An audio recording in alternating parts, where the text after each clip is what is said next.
Olá pessoal, eu sou Roberto Nascimento, professor, advogado trabalhista, a pedido da minha querida colega, amiga, a professora Maria Emília, professora de vocês na Universidade de São Paulo, aqui em Ribeirão Preto. Ela pediu que eu desse para vocês uma noção sobre petição inicial. Como nós vivemos o dia a dia da área trabalhista, então a gente fica um pouco à vontade de falar a respeito de petição inicial. Lógico que petição inicial, que a gente depara todo santo dia ali, são as reclamações trabalhistas. E evidentemente que a petição de ingresso, né, que nós chamamos também exordial, peça vestibular, não é? Petição de ingresso, né? E petição inaugural, enfim, vários nomes que nós damos para essa petição de ingresso na Justiça do Trabalho. O que é de suma importância, não é? São os requisitos dessa petição inicial para que nós tenhamos então uma segurança jurídica, que nós não tenhamos aquela decepção de inépcia de inicial, algum defeito processual logo de início do ingresso com essa petição inicial. A gente fala de reclamação trabalhista, mas vocês sabem muito bem que há outras petições de ingresso na Justiça do Trabalho. Há exemplo disso, o mandado de segurança, a ação rescisória, não é? São casos, evidentemente, que eu considero ações especiais. A própria consignação em pagamento, aquela que o empregador precisa se ver livre daquele crédito do reclamante, ele faz então a ação de consignação e pagamento, não é? Enfim, mas o que a gente procura tratar aqui hoje, de uma forma bastante simples, viu pessoal? Vou tentar resumir o máximo possível, é a questão da reclamação trabalhista tradicional. Só uma questão de ordem processual, nós falamos reclamação trabalhista e não ação trabalhista. Uma questão técnica, não é? Se a gente estudar um pouco a doutrina, me parece que o mais correto seria dizer ação trabalhista, porque nós estamos em juízo. Não é? Porque reclamação, se a gente passar a analisar o contexto, reclamação é tudo que se faz. Ir à Secretaria das Relações de Trabalho, ir ao Ministério Público do Trabalho, ir ao sindicato de classe, são reclamações. Mas eu prefiro tratar a peça processual como reclamação trabalhista, exatamente porque é essa expressão que nós temos dentro da CLT. E cá para nós, amanhã depois, uma OAB, um concurso público, todas as peças, todas as questões levam então a expressão reclamação trabalhista. E é desse jeito que nós tratamos.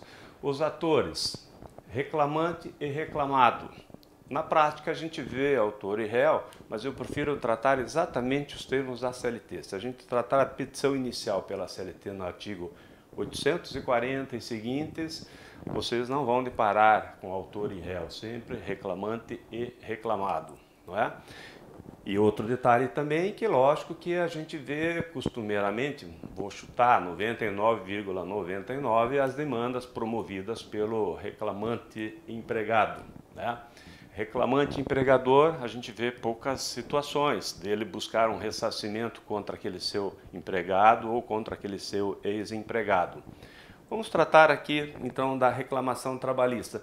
Quando nós vamos formatar uma petição inicial, reclamação trabalhista tradicional, não é?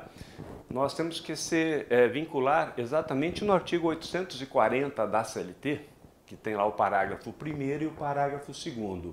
Um parênteses para o parágrafo 2º, que são as reclamações trabalhistas de ordem verbal. Existe ainda? Sim, existe. É aquela que o trabalhador não procura um profissional, não procura a sua entidade de classe e vai pessoalmente na Justiça do Trabalho. Comparece à Secretaria de Distribuição, dali ele é então encaminhado a uma das varas, Secretaria das Varas do Trabalho, e juntamente com o diretor da Secretaria reduz a termo o seu pedido. Tá? E ele deve então nesse interim de Secretaria de Distribuição para Secretaria para reduzir a termo, ele tem um prazo ali. Prazo fatal de 5 dias, ele comparece lá sob pena então de ficar proibido de acionar novamente esse empregador por 6 meses. Isso tudo está na CLT, mas para deixar claro que em nosso país ainda vige o jus postulandi, né? É uma situação que está lá no artigo 791 da CLT, que não foi revogado. Nós tivemos, vocês acompanharam muito bem, a reforma trabalhista em 2017, E não foi retirado, então, o ius postulandi. Sabemos nós, na prática, que cá para nós, hein, profissionais do direito, uma certa dificuldade de fazer a formatação da sua petição inicial, imaginem só um trabalhador pessoalmente fazer a sua demanda. Mas a CLT não fez essa correção, como nós temos no Código de Processo Civil, com raras exceções, a parte pode postular lá pessoalmente, né? Lá tem que estar assistido por um profissional do direito, que é devidamente inscrito no quadro da Ordem dos Advogados do Brasil, ok? Qualquer falha, se desculpem, né? Nós estamos aqui em isolamento social, na residência, fazendo esse vídeo para vocês. De repente aparece um barulho de passarinho, de cachorro aí, vocês fiquem atentos aí então, ok? Bom, vamos lá. Petição inicial, uma reclamação trabalhista comum. Diz a CLT lá no seu, a escrita. Diz lá então a CLT no seu artigo 840, parágrafo 1º. Deverá haver então a designação do juízo, né? É o endereçamento então ao juiz do trabalho. E aqui cabe um parênteses que nós vamos endereçar, né? Excelentíssimo senhor juiz da Igreja Vara do Trabalho da comarca Barra, o Estado, né? Vejam que não é juiz federal, é juiz do trabalho. O órgão da justiça do trabalho é um órgão federal. Então nós temos a primeira parte, né, que é o endereçamento ao juízo que nós vamos então distribuir, vai ser distribuída essa nossa petição inicial. Juiz do trabalho e não juiz federal. Juiz federal é aquele que é o concursado da Justiça Federal, ok? Então, juiz do trabalho. Em seguida, vejam, um fato interessante. A CLT diz lá, qualificação das partes. Então, eu vou fazer qualificação completa das partes. Eu vou colocar essa questão, pessoal, de espaçamento aqui. Antigamente, né, o pessoal deixava o espaço aqui na trabalhista também, como era no cível, quando existia então o processo físico. Por quê? Na trabalhista era desnecessário, porque nós não temos o despacho saneador que existe no cível, né?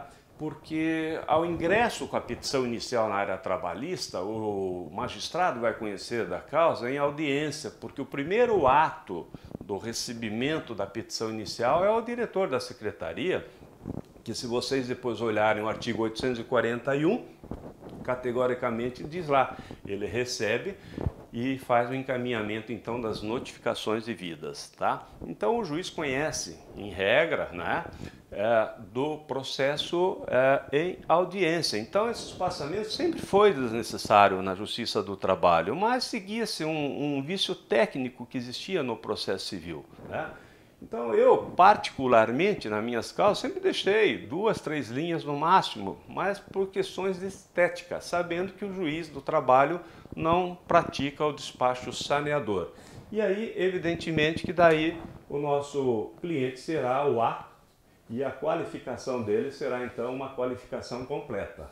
Qualificação completa do A. Isso nós temos, porque nós atendemos esse trabalhador. E ali na entrevista a gente pega todos os dados dele, a sua qualificação, documentos, endereço completo, não é? A sua profissão. Então nós temos essa possibilidade aqui. E evidentemente que depois, né, o advogado coloca, né, através do seu advogado, né, que essa subscreve, vem respeitosamente à presença de Vossa Excelência, apresentar reclamação trabalhista. Reclamação e não ação trabalhista, pelo que foi dito, não é? Nós não podemos trocar o nome que está na CLT, exatamente por uma questão de segurança para nós no exercício da profissão e amanhã depois quem vai buscar um concurso. E aí? Reclamação trabalhista com fundamento legal. Aí sim, nós vamos buscar aqui o artigo 840, parágrafo 1º da CLT, combinado com o artigo, qual que é o artigo do Código de Processo Civil? 319 do Código de Processo Civil. Ora, por quê?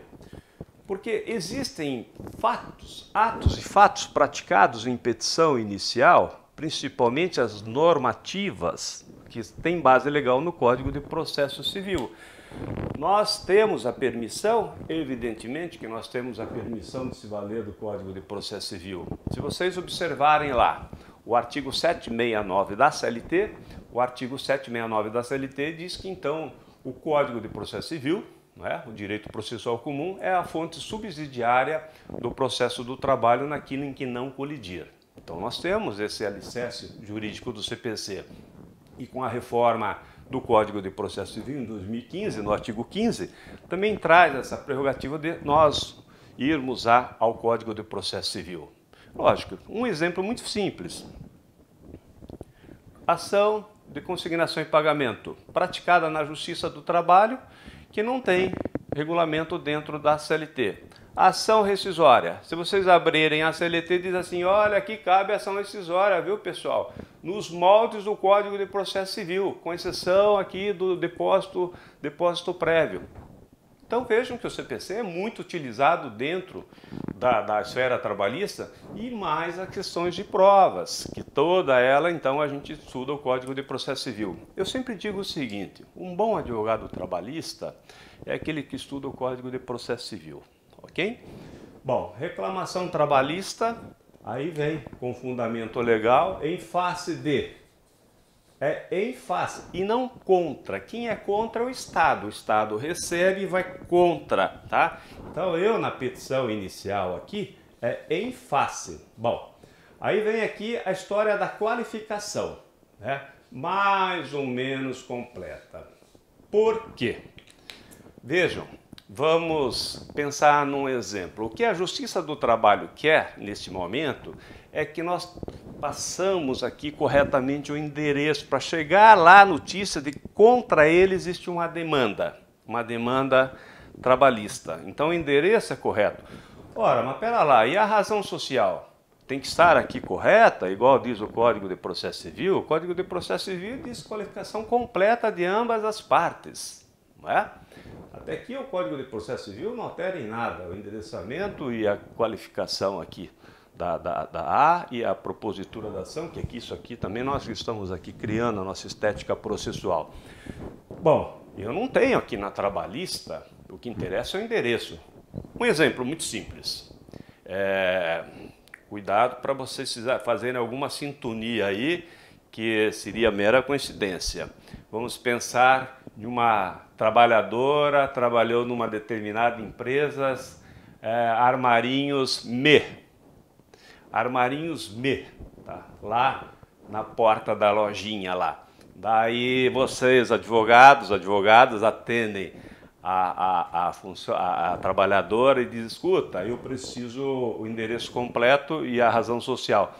Não, doutora, eu não tenho, doutora, a razão social. Por que você não tem? Não, porque eu não fui registrada, né?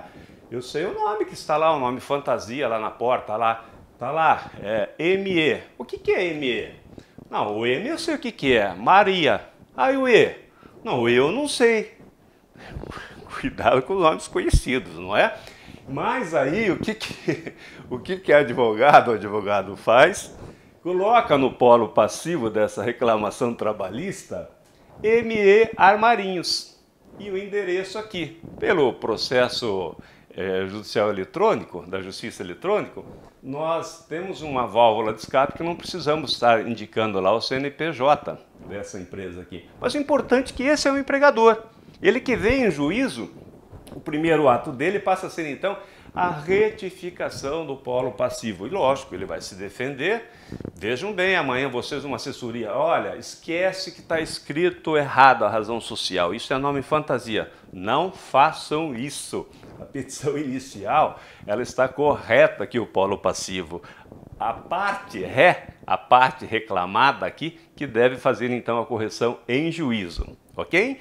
Depois a gente passa então a questão, aí vem aqui, lógico, né?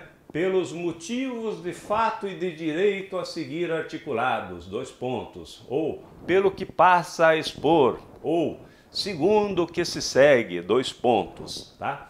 E aí, evidentemente que a gente entra aqui nos fatos e atos da petição inicial, que nós podemos chamar então de causa de pedir. É esse o momento aqui. Bom, e aí eu traduzo toda essa experiência de entrevista para o juízo aqui na justiça, não é? E quais são os pontos fundamentais? Vejam, na prática vocês vão deparar muito com o profissional colocando da justiça gratuita, tá? Ele pede a esse trabalhador os benefícios da justiça gratuita. Rapidinho, lógico que essa aqui é uma aula bem rapidinha para vocês, mas mais aula dica do que uma aula propriamente dita, não é? Da justiça gratuita. Se a gente passa a observar essa matéria, vocês vão ver então que nós temos uma redação própria lá na CLT, no artigo 790, parágrafo 3º, que diz então que é concedido de ofício ou a requerimento a justiça gratuita para aqueles trabalhadores que percebam no máximo como salário até 40% do que o limite do regime geral da Previdência Social. Aí vocês fazem a conta, se tiver 6 contos lá, daí seria então 3.200, né, 40%, perdão, 2.400, e aí vocês estariam pedindo aqui, então, os benefícios com fundamento exatamente aí nesse artigo. E esse artigo ainda diz, o parágrafo diz o seguinte, ou aquele que comprove que não tem condições de suportar as despesas do processo sem que lhe falte para si ou da sua família, o sustento para si ou de sua família. Bom, e aí onde o advogado trabalhista, nesse momento, apresenta aquela declaração, né? De hipossuficiência, declaração de miserabilidade, declaração de pobreza, que isso que a gente vê muito, não é? E às vezes os trabalhadores ficam meio assim para assinar esse documento. Não, peraí, pobre eu não sou. Aí você tem que explicar, né? O advogado, a advogada tem que explicar, não, esse pobre aqui é pobre na acepção legal. Eu, na prática, já vivi casos da pessoa, eu não vou assinar porque eu não sou pobre. E aí você tem que saber conduzir essa hora. Não, mas é o seguinte, né? Não é pobre, não é o pedinte, não é ali o andarilho. O pobre é na lei, pobre. Ou você quer pagar, ou tu queres pagar R$3.000 uma perícia de insalubridade que nós vamos pedir. Daí a pessoa diz assim, aonde é que eu assino? Aonde é que eu assino aí? Exatamente porque a gente precisa esclarecer isso para essa pessoa leiga no assunto, né? O pobre é na acepção legal, ok? Então aí, feito essa prova, hoje a Justiça do Trabalho, como já há muitos anos, né, ainda com a reforma, se inclina a validar esse documento, ainda que esse trabalhador, essa trabalhadora, receba acima desse 40%, tá? Aliás, essa matéria ela está suspensa no Supremo Tribunal Federal, tem vários pontos dessa reforma trabalhista que entrou em vigor no final de 2017, né, a respeito da constitucionalidade ou não dessa matéria de sucumbência, de justiça gratuita, da assistência sindical, né, da questão dos honorários, né, que não se faz a compensação. São temas que estão ainda para apreciação e julgamento no Superior Tribunal Federal, tá? E que a gente trabalha no que hoje nós temos, que realmente a redação ainda da CLT, sem qualquer modificação pelo STF, tá? Aí depois nós temos, lógico, a gente passa essa aqui, a causa de pedir, lembrando, né? A CLT diz breve exposição dos fatos, do qual resulta o dissídio. Nada mais do que a causa de pedir. Breve exposição dos fatos, do qual resulta o dissídio, o litígio, o conflito, não é?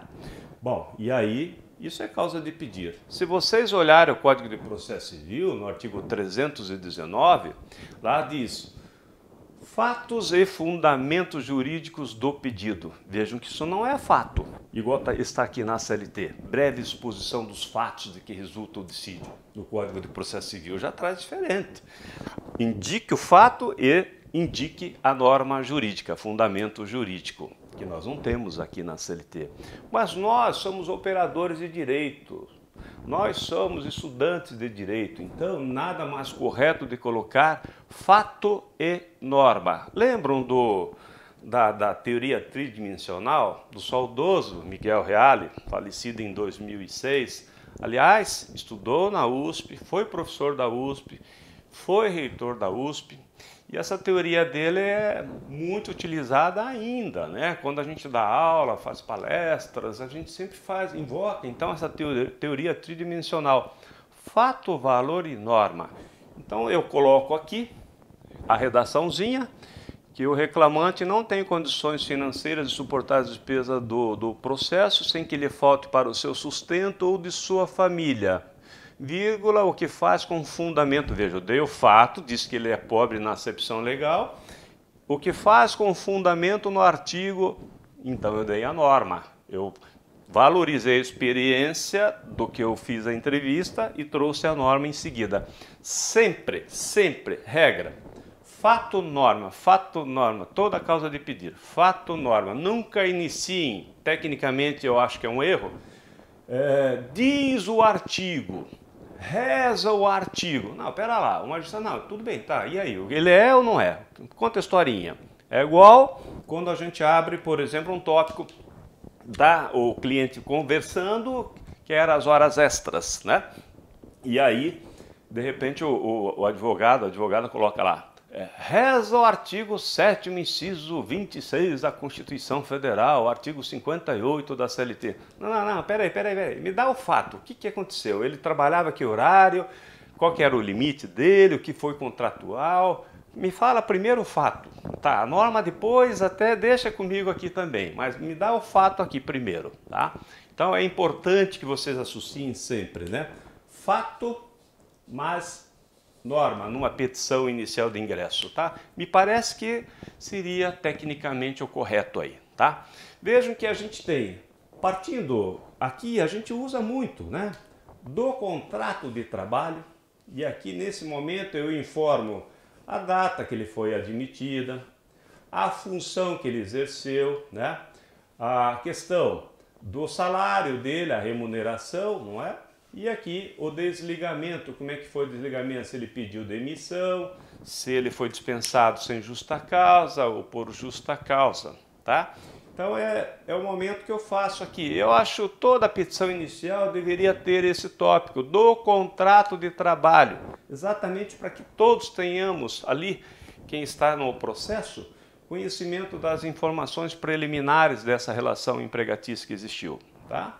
Depois virão outros pedidos aqui, outras causas de pedir, melhor dizendo, de acordo com a entrevista que vocês farão com o trabalhador, com a trabalhadora. Terminado esse momento aqui, né, vejam que aqui a gente faz então endereçamento, qualificação, né, breve exposição dos fatos, que aí a gente pega uma carona no Código de Processo Civil, e aí vem depois pedido. Pedido e suas especificações que diz o Código de Processo Civil, e na trabalhista diz pedido certo e determinado, com valor.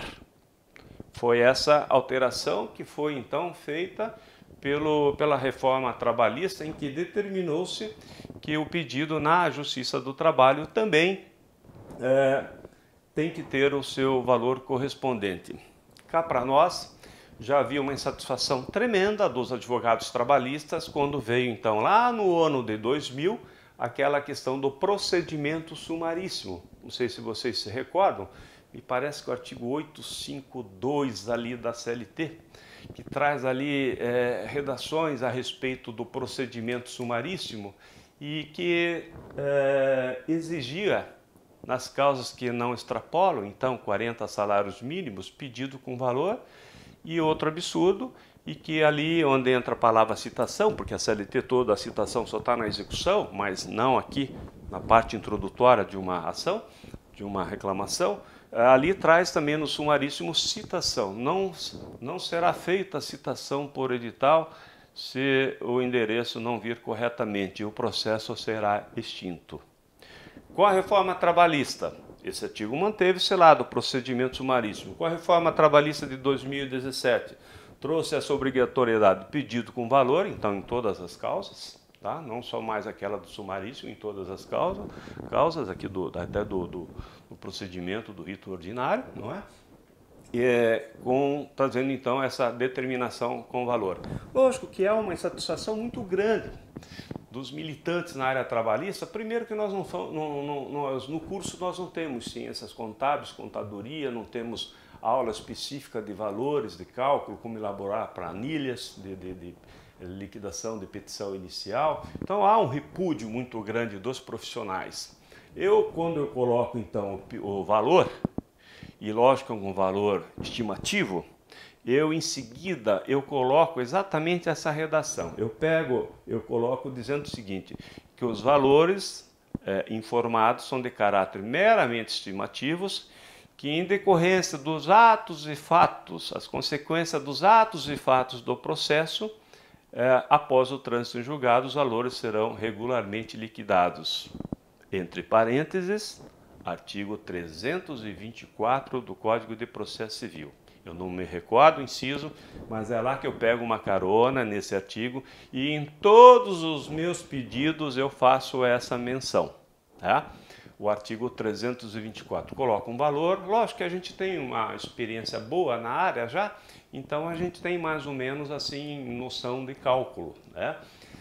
Temos assessorias contábeis hoje nos escritórios de advocacia, mas a gente mesmo que está ali no dia a dia, a gente bate o olho, sabe mais ou menos, faz uma conta rápida, tudo de uma forma assim, estimativa, nada que seja uma situação segura, né?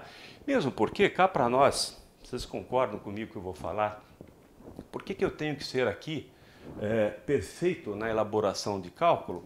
Primeiro, você vai depender dos atos e fatos, as consequências dos atos e fatos do processo naquela audiência. Segundo, 99,99% das sentenças são ilíquidas. Ora, se a sentença fosse líquida, aqui com certeza o advogado ia investir mais nessa parte aqui. O juiz não dá sentença líquida. Raríssimas exceções. Então observem que nós temos aqui essa prerrogativa também. E me parece que a magistratura tem aceito bem essa situação, porque as decisões também são ilíquidas, não é? Depois vejam, a CLT, após o pedido, não é? Que esses pedidos são realizados, normalmente o advogado faz um arremate aqui, né? Assim sendo, o reclamante faz jus às seguintes verbas, 2 pontos, né? E aí coloca lá o que ele vai fazer de pedido. Qual que é a melhor técnica? O profissional voltar na petição inicial, bom, aqui eu tenho que pedir? Tenho. Aqui eu tenho que pedir alguma coisa? Tenho. Aqui eu tenho na sequência? Tenho. Essa é a melhor sequência, para que não exista, não é? Causa de pedir sem pedido. Então façam esse raciocínio de leitura da breve exposição dos fatos aqui e sigam essa linha aqui, exatamente para que não se deixe para trás nenhum dos pedidos, tá? E isso acontece bastante na prática, viu, pessoal? Acabam esquecendo os profissionais de algum pedido e aqui está muito bem formatado o pedido dele. Então façam essa leitura da causa de pedir aqui, tá? Quando você faz pedidos, bom, só para concluir o que diz a CLT então, depois eu falo um pouco do pedido. Aí vem a CLT lá no artigo 840, parágrafo 1º, diz assim, data e assinatura do reclamante ou do seu representante. Ora, assinatura. Vejam que não há outros elementos que são exigidos para a formatação de uma petição inicial na trabalhista. Mas o profissional, o militante que opera ali no dia a dia não segue estritamente essa regra. Ele faz depois os requerimentos finais aqui embaixo. O que são esses requerimentos finais? Vou colocar aqui para a gente abreviar, porque eu prometi para ela, para a Maria Emília, que eu ia cumprir lá os seus 20, 30 minutinhos. Então não vou esticar muito, viu, pessoal? Então, os requerimentos finais aqui embaixo seriam, lógico, pedir a procedência dos pedidos, né? A procedência dos pedidos, viu, pessoal? Não é a procedência da ação ou da reclamação. Ora, se a petição inicial ela preenche os requisitos, né, as condições da ação, ela é procedente. O que nós vamos trabalhar é com a procedência dos pedidos. Depois, notificação. A notificação é aquela que se leva à parte contrária, que deverá comparecer em juízo para responder os termos da apresentação sob pena de revelia e confissão, com base no artigo 844 da CLT. E por último, evidentemente, o requerimento das provas, né? As provas que nós postulamos, que a regra é testemunhal, é a prova pericial e a prova documental, não é?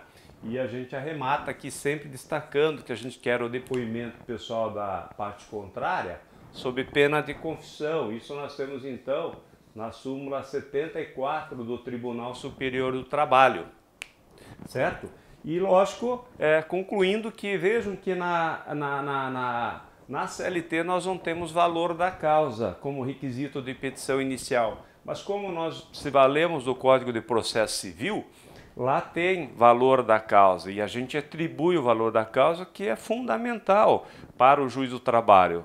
É somatória, evidentemente, da lista dos pedidos, dos valores dos pedidos, porque caso a ação seja, por exemplo, arquivada, é por ali que se arbitra, então, as custas para que a parte contrária, a parte que deu motivo do arquivamento, então, venha a pagar em juízo, não é? Então, o valor da causa, muitas das vezes também, é por ali que ocorre a sucumbência processual. Necessariamente, a gente atribui o valor da causa.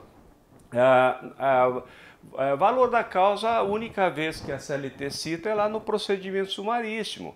Se não for indicado o endereço correto, se não for indicado o valor, o trabalhador paga lá as custas sobre o valor da causa, a expressão utilizada. Mas cá para nós, o ordenamento jurídico aqui trabalhista, nós temos também uma lei 5.584/70, que lá prevê, então, se vir com um valor indeterminado, né, ou não vir com um valor aqui atribuído à causa, o juiz fixará antes de adentrar a instrução do processo. Diz essa lei que trata de normas e direito processual do trabalho. Ok, pessoal? Em suma, seria isso, uma petição inicial trabalhista. Pedidos vocês vão deparar também com uma condição de pedidos alternativos e pedidos sucessivos, subsidiário, né? O pedido alternativo está no 325 do CPC, o pedido alternativo. E o pedido subsidiário está no 326 do CPC. Um exemplo rápido. Vejam que o pedido alternativo está na mão do devedor. Ou ele entrega ou ele paga. Na linguagem trabalhista, ou ele fornece o documento do acesso ao seguro-desemprego ou ele paga a indenização correspondente, não é? Que nós temos até uma súmula que faz essa regulamentação aqui. A súmula 389 do seguro-desemprego. E o pedido subsidiário ele está na mão do magistrado. O magistrado reintegra o trabalhador, né? Ou ele acaba, então, condenando a parte reclamado na respectiva indenização, tá? Isso a gente tem de uma forma bastante tranquila, né? Até tem uma questão de súmula 396 do Tribunal Superior do Trabalho, que prevê, então, essa faculdade dada ao juiz, ainda que o trabalhador não peça, né, a devida indenização, peça a reintegração, daqueles trabalhadores que detêm estabilidade provisória, a grávida, o membro da CIPA, o acidentado, não é? E aí, então, o juiz pode fazer essa conversão e não se torna julgamento extra petita, porque não consta no rol dos pedidos a questão da indenização do período estabilitário. Observe, então, que esse pedido subsidiário está para o juiz e aqui está para o alternativo para o devedor, tá? É a regrinha que a gente possa estar aqui de uma forma teórica explicando para vocês. Tranquilo?